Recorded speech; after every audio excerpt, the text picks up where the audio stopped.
Hello students, welcome to our YouTube channel Vipin coaching classes, जिसमें आप देखते हो आपके सब्जेक्ट्स और आपके चैप्टर्स और उससे जुड़े हुए क्वेश्चंस एंड आंसर। तो आज की वीडियो क्लास 7 के स्टूडेंट्स के लिए बनाई गई है, जिनका चैप्टर है हनीकॉम्ब बुक का फर्स्ट चैप्टर, जिसका नाम है 3 क्वेश्चंस।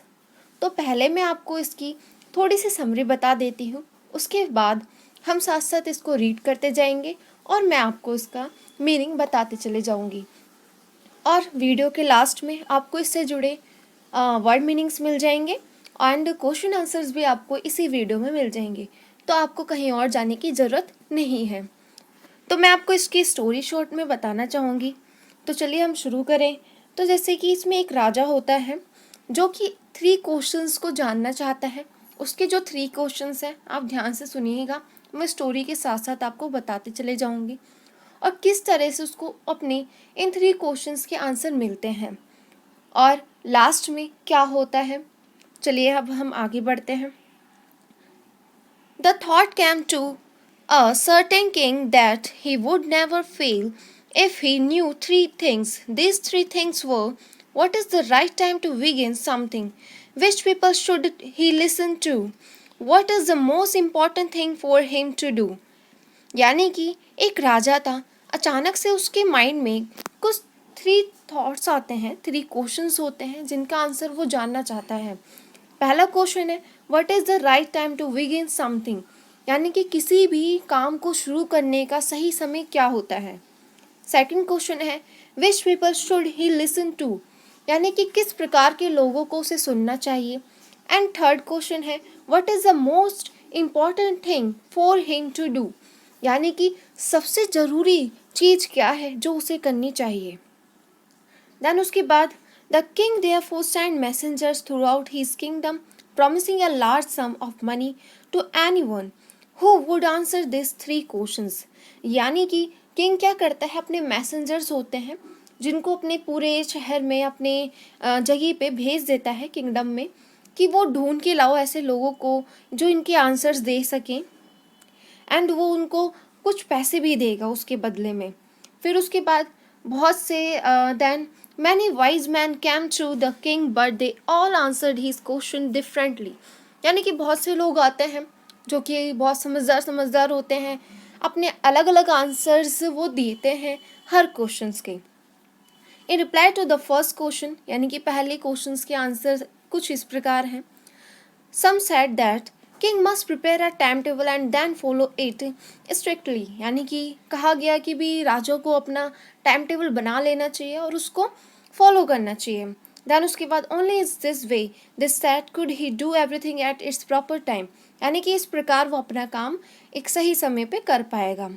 अदर सेट, यानी कि दूसरे कहते हैं that is was impossible to decide in advance the right time for doing something. The king should notice all that was going on, यानी कि दूसरों ने बोला कि भाई इसका कोई राइट टाइम बताना मुश्किल होता है, ऐसा नहीं हो सकता। तो राजा को हर चीज़ को नोटिस करके चलना चाहिए कि क्या चीज़ चल रही है और उस हिसाब से अपना काम करना चाहिए। अवॉइड फूलिश प्लेजर्स, यानी कि जो भी उल्टी पुल्टी चीज़ें हैं, बेवकूफ़ी भरी चीज़ें हैं, उनको उसे अवॉइड करना चाहिए, यानी कि नज़रअंदाज करना चाहिए। And always do what ever seems necessary at that time, यानी कि उसे उन चीज़ों पे ध्यान देना चाहिए जो कि ज़रूरी हो उस समय।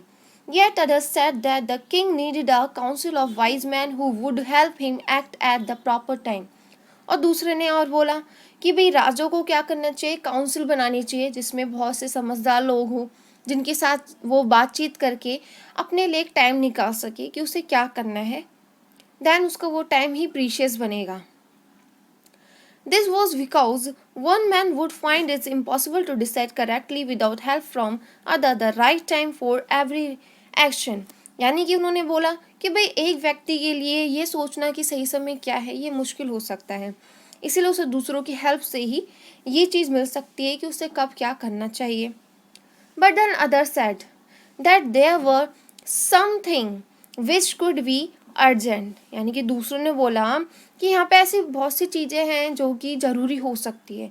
This things could not wait for the decision of the council, यानी कि अब कुछ चीज़ें ऐसी होती हैं जो बहुत ज़रूरी है, तो उसके लिए आप इंतज़ार नहीं कर सकते कि आप किसी काउंसिल के साथ बातचीत करके बैठो और फिर उसका कुछ डिसीजन लो, ऐसा नहीं हो सकता. These things could not wait for decision of other council. In order to decide the right time for doing something, it is necessary to look into the future, and only magician could do that. The king therefore would have to go to magician. यानी कि दूसरों ने बोला कि भाई ऐसा मुश्किल है, तो भाई ऐसा कब हो सकता है कि राजा को फ्यूचर पता हो. अब भाई फ्यूचर कैसे पता चलेगा, तो राजा को किसी मैजिशियन से बात करनी चाहिए, किसी जादूगर से मिलना चाहिए जो उसको फ्यूचर के बारे में बताता रहे और राजा उसी समय पे अपना काम कर पाए. In their answer to the second question, यानी कि दूसरे क्वेश्चन का आंसर ऐसा था, किसी ने कहा that the people most necessary to the king were his counsellors. यानी कि लोगों ने बोला जो उसके काउंसलर्स होते हैं, जो कि उसके दरबार में बैठते हैं, वो लोग उसके लिए बहुत ज़रूरी होते हैं. अदर साइड दूसरे बोलते हैं द प्रिस्ट. प्रिस्ट मतलब जो पुजारी होते हैं वो उसके लिए बहुत ज़रूरी है. और दूसरे जो बोलते हैं डॉक्टर्स उसके लिए ज़रूरी है. And yet other said that he soldiers were the most necessary. और बहुत से बोलते हैं कि भाई उसके जो सिपाही हैं, सोल्जर्स हैं, वो बहुत ज़रूरी हैं राजा के लिए. तो द थर्ड क्वेश्चन, यानी तीसरे क्वेश्चन के लिए सम सेड साइंस, यानी कि साइंस बहुत ज़्यादा ज़रूरी है. और others chose fighting and yet other religious worship. यानी कि किसी ने बोला साइंस बहुत ज़रूरी है भाई, और किसी ने बोला फाइटिंग बहुत ज़रूरी है. एंड जो दूसरे थे उन्होंने बोला भाई धर्म, पूजा पाठ ये बहुत ज़रूरी होता है राजा के लिए. As the answer to his question was so different, the king was not satisfied and gave no reward. Instead, he decided to seek the advice of a certain hermit who was widely known for his wisdom. अभी ये जो जिस तरह से उसको answers मिले, अलग अलग आंसर्स, तो राजा को कोई सेटिस्फेक्शन नहीं हुई, मतलब उसे पसंद नहीं आए. एंड देन ना ही उसने कोई रिवॉर्ड वगैरह दिया इसके लिए. तो इसके बावजूद अब राजा ने एडवाइस ली कि अब उसे थोड़ा सा कहीं बाहर जाना चाहिए, कि कोई हर्मिट रहता था बाहर, ठीक है, तो अब उसे उससे मिलना जाना चाहिए, जो कि बहुत जाना जाता है अपने समझदारी के लिए. The hermit lived in a would which he never left. He saw no one word, simple people. And so that king put on ordinary clothes before he reached the hermit's hut. The king left his horse with his bodyguards and went on alone. यानी कि अब hermit क्या था, जंगलों में रहता था, लकड़ियों वगैरह के बीच में एक घर बना के झोपड़ी में, और उसने कोई ज़्यादा बड़े बड़े लोग भी नहीं देखे थे, वो ज़्यादातर उसको आदत थी सिंपल लोगों को देखने की. तो जिस वजह से अब राजा ने भी नॉर्मल लोगों की तरह कपड़े धारण करे, और उसके जो गार्ड वगैरह और जो घोड़े वगैरह थे उसने पीछे ही छोड़ दिए, और वो खुद अकेला गया उस हर्मिट से मिलने के लिए जो जंगल में रहता था. As the king came near the hermit said he saw the hermit digging the ground in front of his hut. यानी कि जैसे ही वो वहाँ पहुँचा तो उसने देखा कि हर्मिट क्या था कि अपने झोपड़ी के आगे गड्ढा खोद रहा था वो. ही greeted the king and continued digging. यानी कि उसने राजा का स्वागत करा, उसको विश करा, और वो अपनी खुदाई जो है जारी रखता है. The hermit was old and weak and as he worked he breathed heavily. यानी कि जो हर्मिट था बहुत बूढ़ा सा था और बहुत कमज़ोर सा था, और वो जैसे जैसे काम कर रहा था तो लंबी लंबी वो सांसें लिए जा रहा था. The king went up to the hermit and said. यानी कि राजा जाता है उसके पास, हर्मिट के पास, और कहता है I have come to you wise hermit to ask you to answer 3 question. How can I learn to do the right thing at the right time. यानी कि राजा उसको अपने क्वेश्चंस बताना शुरू करता है कि मैं आपसे क्वेश्चंस के आंसर जानना चाहता हूँ. तो पहला बोलता है कि भाई वही कि I learn to do the right thing, यानी कि मैं चाहता हूँ कि किसी भी काम को करने का सही समय क्या होता है ना. और दूसरा क्वेश्चन क्या था कि who are the people I need most, यानी कि किस तरह के लोगों की उसे ज़रूरत है. And what affair are the most important, यानी कि किस तरह की चीज़ें हैं, बातचीत उसके लिए ज़रूरी है. तो राजा अपने तीनों क्वेश्चन उसको बताता है. The hermit listen to the king but did not speak, he went on digging. यानी कि उसने राजा की तीनों क्वेश्चन सुने, पर लेकिन उसने कोई भी जवाब नहीं दिया, ना कुछ आवाज़ निकाली, और वो अपनी खुदाई जारी रखता है. You are tired, said the king. Let me take the spade and work in your place. अब राजा उससे बोलता है कि आप थके हुए लग रहे हो, आप यहाँ पे आराम करो और मुझे अपना ये फावड़ा दो. स्पेड मतलब फावड़ा हो गया जिससे वो खुदाई कर रहा था. मैं आपकी जगह काम करता हूँ. तो हर्मिट उसे थैंक्स बोलता है और वो अपना जो स्पेड होता है फावड़ा राजा को दे देता है. Then he sat down on the ground और खुद जमीन में जाके बैठ जाता है. अब देखो, when the king had dug the two beds, he stopped and repeated his questions. यानी कि दो जगह जब उसने खुदाई कर दी पेड़ पौधों को लगाने के लिए, देन वो फिर से अपने क्वेश्चंस रिपीट करता है. पर देन उसने फिर भी आंसर नहीं दिया. The hermit gave no answer but stood up, stretching out his hand for the spade and said, now you rest and let me work. यानी कि अब हर्मिट उठता है और राजा को बोलता है कि अब आप बैठ जाइए, मैं अब यहाँ पे खुदाई करता हूँ. But the king did not give him the spade and continue to dig. यानी कि राजा ने उसको नहीं दिया फावड़ा एंड देन वो खुद ही खुदाई करता रहा. 1 hour पास्ट, यानी कि 1 घंटा हो गया. देन अनदर, यानी कि दूसरा घंटा भी हो गया. The sun went down behind the trees and at last the king struck the spade into the ground and said, I came to you, wise man, for an answer to my questions. If you can give me no answer, tell me so, and I will return home. यानी कि अब भाई सूरज भी डूब चुका था. अब राजा भी आराम से एक जगह मतलब थक के बैठा और अब वो फिर से बोलता है कि मैं यहाँ पे आपसे जानना चाहता हूँ अपने क्वेश्चंस के आंसर. अगर आप मुझे आंसर नहीं दे सकते तो आप मुझे बोल दीजिए, मैं यहाँ से चले जाऊँगा. पर लेकिन Has come someone running, said the hermit. वो hermit बोलता है कि देखो यहाँ पे कोई भागता हुआ आ रहा है. देखिए ये आपका पहला जो पार्ट था पूरा हो गया. ये इसके क्वेश्चंस हैं, ठीक है. आपको टेंशन लेने की ज़रूरत नहीं है, मैं वीडियो के लास्ट में इसके आंसर्स वगैरह आपको दे दूँगी. चलिए हम सेकंड पार्ट शुरू करते हैं फिर. The king turned round and saw a bearded man running toward them. His hands were pressed against his stomach from which blood was flowing. यानी कि राजा मुड़ता है और देखता है एक दाढ़ी वाला आदमी उसकी तरफ भागते हुए आ रहा था. उसके हाथों से उसने अपना स्टमक यानी पेट पकड़ा हुआ था जिसमें से ब्लड जो था निकल रहा था, खून निकल रहा था. When he reached the king, he fainted and fell to the ground. यानी कि जैसे ही वो राजा के पास पहुंचता है और वो बेहोश होकर नीचे गिर जाता है. The king and the hermit, अब जो राजा होता है और हर्मिट होता है, remove the man's clothing and found a large wound in his stomach. यानी कि उसके वहाँ से कपड़े हटाते हैं उस तरफ से और वो देखते हैं कि वहाँ पे एक बहुत बड़ा सा मतलब चीरा सा लगा हुआ था. हाँ, चोट लगी हुई थी वहाँ पे उसके पेट में. The king was and covered it with his handkerchief but the blood would not stop flowing. यानी कि राजा अपना हैंकरचीफ रुमाल निकालता है, कपड़ा निकालता है और देन उसको वहाँ से साफ़ करता है, पोंछने की कोशिश करता है, पर लेकिन खून जो है वो रुकता नहीं है. The king redress the wound until at last the bleeding stopped. यानी कि राजा फिर से उसको साफ करता है, जब तक करता रहता है जब तक कि उसका ब्लड बहना बंद नहीं हो जाता.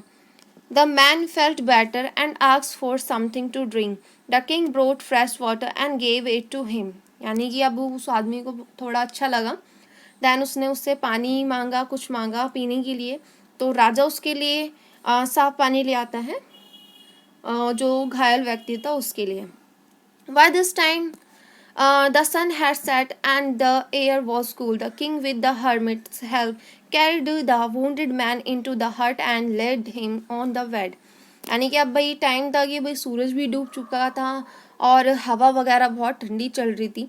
राजा ने हर्मिट की हेल्प से क्या करा, उस जो घायल व्यक्ति था उसको वापस ले गया उसकी झोपड़े में, मतलब हर्मिट की झोपड़ी में उसको अंदर लिटा दिया आराम करने के लिए. The man close his eyes and ले क्वाइट. यानी कि आदमी अब उसने अपनी आंखें बंद करी और वहाँ पे वो आराम से लेट गया. The king tried by his walk and the work he had done lay down on the floor and slept through the night. यानी कि अब राजा भी बहुत ज़्यादा थक चुका था तो भाई अब वो भी अंदर गया और ज़मीन पर ही लेट गया. When he awoke, it was several minutes before he could remember where he was or who the stranger bearded man laying on the bed was. यानी कि अब राजा की जब आँख खुली तो अब उसे याद आए कि भाई वो कहाँ पर है और वो घायल व्यक्ति भी इधर ही है, यानी कि भाई सोते हैं तो इंसान को ध्यान नहीं रहता, फिर उसको याद आया कि हाँ भाई मैं कहाँ हूँ। Forgive me, said the bearded man in a weak voice when he saw the king was awake. यानी कि अब राजा जैसे ही जगा, वो जो दाढ़ी वाला व्यक्ति था वो उसको सॉरी बोलता है राजा को। अब मतलब उससे सॉरी बोलता है कि मुझे माफ़ कर दो। I do not know you and have nothing to forgive you for, said the king. अब राजा बोलता है मैं तो तुम्हें जानता ही नहीं हूँ एंड मेरे पास तो ऐसा कुछ नहीं है, मैं तुम्हें किस चीज़ के लिए माफ़ करूँ। तो राजा उससे पूछता है you do not no me but I know you, I am that enemy of yours who swore revenge on you because you put my brother to death and seized my property. यानी कि अब भाई वो दाढ़ी वाला आदमी बोलता है कि आप मुझे नहीं जानते पर मैं आपको जानता हूँ, मैं आपका दुश्मन हूँ, मैं आपसे बदला लेना चाहता था क्योंकि आपने मेरे भाई को मार दिया था और आपने जो भी मेरी प्रॉपर्टी है उसे जब्त कर लिया था। I knew you had gone alone to see that hermit and I made up my mind to kill you on your way home, but the day passed and you did not return. यानी कि अब वो बोलता है कि मेरे को कहीं से खबर मिली कि आप यहाँ पे अकेले आए हो, तो मैंने सोचा कि मैं आपको रास्ते में ही मार दूंगा, पर लेकिन अब भाई दिन जैसे जैसे जा रहा था तो आप वापस नहीं आए। So I left my hiding place and I came upon your bodyguard who recognized me and wounded me. यानी कि मैं फिर जहाँ पे छुपा हुआ था वहाँ से मैं बाहर आया, तो जो आपके बॉडीगार्ड थे उन्होंने मुझे देखा और मुझे पहचान लिया और मुझे घायल कर दिया। I escaped from him but I should have died if you had not dressed my wounds. वो बोलता है कि मैं वहाँ से भाग गया पर लेकिन आपने मेरी जो चोट है उसको ठीक करा है, अगर ऐसा नहीं करते तो मैं मर जाता। I wish to kill you and you have saved my life. मैं आपको मारना चाहता था पर लेकिन आपने मेरी ज़िंदगी बचा ली। Now if I leave, I will serve you as your most faithful servant and will order my sons to do the same forgive me. यानी कि बोलता है कि अब मैं अपनी पूरी लाइफ आपको मतलब आपकी सर्विस करूँगा, आपका एक ईमानदार वफ़ादार एक सर्विस मैन की तरह आपकी सर्विस करूँगा और अपने बच्चों को भी यही कहूँगा कि वो आपके लिए निष्ठावान रहे और आपके लिए वो काम करें। The king was very happy to have made peace with his enemy so easily and to have won his over as a friend. यानी कि अब राजा को बहुत खुशी थी कि भाई जो उसका दुश्मन था वो मतलब उसके साथ उसको शांति हो गई एंड अब वो उसके एक फ्रेंड के जैसा बन गया। He not only forgave him but said he would send his servants and his own doctor to look after him and he promised to give back the man his property. यानी कि अब फिर राजा ने उसको मतलब और भी रियायत दी, उसने बोला कि मतलब उसने माफ़ भी कर दिया उसे, यानी कि अब राजा ने उसे माफ़ तो करा बट उसके साथ साथ उसने अपने सर्वेंट्स और डॉक्टर भी भेजने का उसे वादा करा जो उसको ध्यान रखेंगे and he promise to give back the man his property, और उसने बोला कि मैं आपको उसकी आपकी प्रॉपर्टी भी वापस कर दूंगा। Leaving the wounded man the king went out of the hut and looked around for the hermit. यानी कि अब जैसे ही वो उस घायल व्यक्ति को छोड़ता है राजा तो वो फिर से उस हर्मिट को ढूंढने लगता है। Before going away he wished once more to get answer to his question. यानी कि जाने से पहले वो अपने सवालों के जवाब जानना चाहता था। The hermit was on his knees sowing seeds in the beds that had been dug the day before. अब जो हर्मिट था अपने घुटनों के बल बैठ के उन गड्ढों में बीज डाल रहा था जो कि उसने पहले करे थे। The king went up to the hermit and said, यानी कि राजा उसके पास जाता है और कहता है for the last time I beg you to answer my question wise man. यानी कि अब मैं आखिरी बार आपसे पूछ रहा हूँ कि आप मुझे मेरे क्वेश्चंस के आंसर दे दीजिए। देन उसके बाद you have already been answered said the hermit still bending down to the ground and looking up at the king as he stood before him. यानी कि बोलता है आपको अपने क्वेश्चंस के आंसर पहले ही मिल चुके हैं, वहाँ पे बैठा बैठा ही वो बोलता है and looking up at the king as he stood before him. यानी कि वो राजा की तरफ देखता हुआ जो कि बाजू में ही आप उसके खड़ा हुआ था। How have I been answered, what do you mean, यानी कि मुझे आंसर्स कैसे मिल गया, आप कहने क्या चाहते हो। Do you not see, replied the hermit, यानी कि आपने नहीं देखा। हर्मिट बोलता है, if you had not pitied my weakness and yesterday and had not dug this bed for me you would have gone away, यानी कि अगर आप मेरे ऊपर दयालुता नहीं दिखाते कल और ये यहाँ पे खुदाई नहीं करते मेरी जगह, तो मतलब आप यहाँ से चले जाते यूं ही। Then that man would have attacked you and you would have wished you had stayed with me, यानी कि फिर उसके बाद वो आदमी आपको मार देता जो छुपा हुआ था, पर लेकिन आप मेरे साथ ही रुक गए। So the most important time was when you were digging the bed, यानी कि सबसे ज़रूरी टाइम कौन सा हो गया आपके लिए उस टाइम, जब आप खुदाई कर रहे थे। And I was the most important man, और मैं आपके लिए सबसे ज़रूरी व्यक्ति हो गया। And to do me good was your most important business, और आपने मेरे लिए जो अच्छा काम करा वो आपका सबसे ज़रूरी काम हो गया। Afterward when the man ran towards the most important time was when you were caring for him, यानी कि जब वो आदमी आपके पास आया जो घायल था, तो आपके लिए ज़रूरी टाइम क्या था उस वक्त, जो आपने उसको घायल जो देख कर उसको ठीक करा, उसको उसके चोटिल जो जगह थी उसको साफ करा। So he was the most important man, और वो आदमी आपके लिए बहुत ज़रूरी हो गया, है ना। Because if you had not rest, यानी कि आप उसको ठीक नहीं करते, तो he would have died without having made peace with you, यानी कि वो बिना ही आपके साथ संधि करे, आपके साथ समझौता करे मर जाता। तो वो आदमी आपके लिए ज़रूरी हो गया। And what do you did for him was your most important business, और जो काम आपने उसके लिए करा वो आपके लिए बहुत ज़रूरी बिजनेस यानी काम हो गया आपका।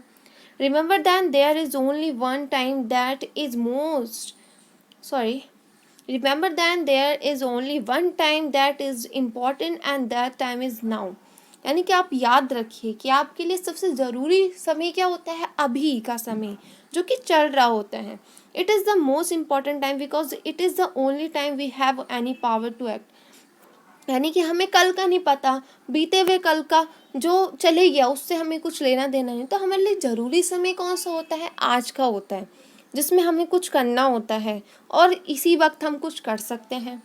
The most necessary person is that person you are with at a particular moments, for no one knows what will happen in the future and whether we will meet anyone else, यानी कि और सबसे ज़रूरी व्यक्ति कौन होता है, जो अभी प्रेजेंटली आपके साथ रहता है, यानी कि अब भाई आपको नहीं पता कि फ्यूचर में कौन आपके साथ रहेगा या कौन नहीं रहेगा, तो आज ही का ही समय होता है जब आपको कुछ करना है, और आपके लिए जो ज़रूरी व्यक्ति हैं वो आपके आसपास के ही व्यक्ति होते हैं।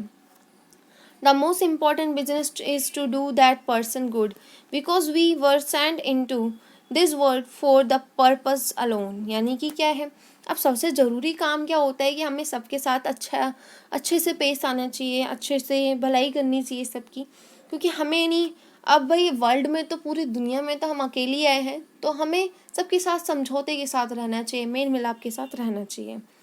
तो आपकी ये स्टोरी ख़त्म होती है। मेरे को उम्मीद है कि आपको ये ज़रूर पसंद आई होगी और आपको समझ भी आई होगी। तो अब हम वर्ड मीनिंग के साथ इसको शुरू करते हैं आगे। तो स्टूडेंट्स, ये आपका जो चैप्टर है 3 क्वेश्चंस, उसके वर्ड मीनिंग्स हैं, तो आप लोग इसको ध्यान से देख लीजिए और अपनी कॉपीज़ में लिख लीजिएगा और इसे याद कर लेना। चलिए हम शुरू करते हैं। हमारा पहला वर्ड है थॉट। जैसा कि आप लोग देख सकते हो, आपने ये बहुत बार वीडियो में देखा होगा, आप पढ़ते वक्त भी बहुत बार देखते हो, पर लेकिन आप इसका मीनिंग नहीं समझते। इसका मतलब होता है सोचना, ठीक है। बिगिन मतलब होता है शुरू करना। समथिंग कुछ काम, यानी कि कुछ काम भी हो सकता है, कुछ चीज़ भी हो सकता है। देयरफॉर यानी इसलिए। थ्रू आउट यानी पूर्णतः। वाइज, वाइज मतलब होता है समझदार। अदर दूसरे या फिर दूसरा। अवॉइड नज़रअंदाज करना। प्लेजर खुशी। नेसेसरी आवश्यकता। काउंसिल समिति। सेटिस्फाइड यानी संतुष्ट। सीक कोशिश करना। ऑर्डिनरी साधारण। डिग खोदना। बेड यानी कि पौधे के लिए जो गड्ढा, बेड हो गया। देखो स्टोरी में बेड वर्ड आ रहा था, इसका मतलब ये होगा। स्पेड यानी फावड़ा, फॉरगिव माफ़ी या फिर माफ़ी मांगना, जैसे कि उसमें स्टोरी में बोलता है फॉरगिव मी यानी कि मुझे माफ़ कर दो। ओके। फिर रिकॉग्नाइज यानी पहचानना, हर्मिट सन्यासी, हर्मिट वर्ड बार बार इसमें रिपीट हो रहा था तो आप लोगों को इसका मतलब पता होना चाहिए। इसका मतलब होता है सन्यासी। सो यानी बोना, जैसे कि बीज वगैरह बोना। आफ्टरवर्ड बाद में। रिमेंबर याद आना या फिर याद करना। ओके। तो ये हमारी कुछ वर्ड मीनिंग्स थी जो कि मैंने इसी चैप्टर से ढूंढ ढूंढ के निकाली है। आप लोग इसे अच्छे से देख लीजिए, अपने कॉपीज़ में लिख लेना और इसे याद कर लेना। ओके। चलिए अब हम आगे बढ़ते हैं। ये देखिए आप, इसमें क्वेश्चन आंसर्स आपके इस चैप्टर के हैं। आप लोग इसे अब वीडियो को पॉज करके आराम से इसे लिखते रहिएगा, ठीक है, और इसे याद भी करते रहना साथ साथ अपने एग्ज़ाम्स के लिए। ये सारे क्वेश्चन आंसर है। देखिए ये वाला जो है ये आपने देखा होगा, उसमें आपके एक बॉक्स बनाकर दे रखा है, तो मैंने इसमें डायरेक्ट आंसर दे दिए हैं, तो आप लोगों को कंफ्यूज होने की ज़रूरत नहीं है। चलिए अब आगे बढ़े। देखिए ये रहे आपके नेक्स्ट क्वेश्चन आंसर्स, तो आप लोग इसे अच्छे से देख लीजिए। बाकी स्टोरी आपने पढ़ ली है, समझ ली है, तो आप लोग खुद चाहें तो आप उसको बना के भी लिख सकते हो क्वेश्चन आंसर्स को। तो इंग्लिश में कोशिश क्या करो कि आप खुद सेंटेंस बनाने की प्रैक्टिस करो ताकि आप एग्ज़ाम में खुद लिख सको। ओके। तो आपकी वीडियोस थी, थैंक यू। तो हमारी वीडियो यहीं तक थी। थैंक यू स्टूडेंट्स, आप लोग लास्ट तक बने रहे। हमारी इस वीडियो को लाइक करना और अपने दोस्तों के साथ शेयर भी करना, और हमारे चैनल विपिन कोचिंग क्लासेस को सब्सक्राइब करना और अपने दोस्तों से भी करवाना, और ये आपको हेल्प करेगा आपकी स्टडीज़ में। Thank you students.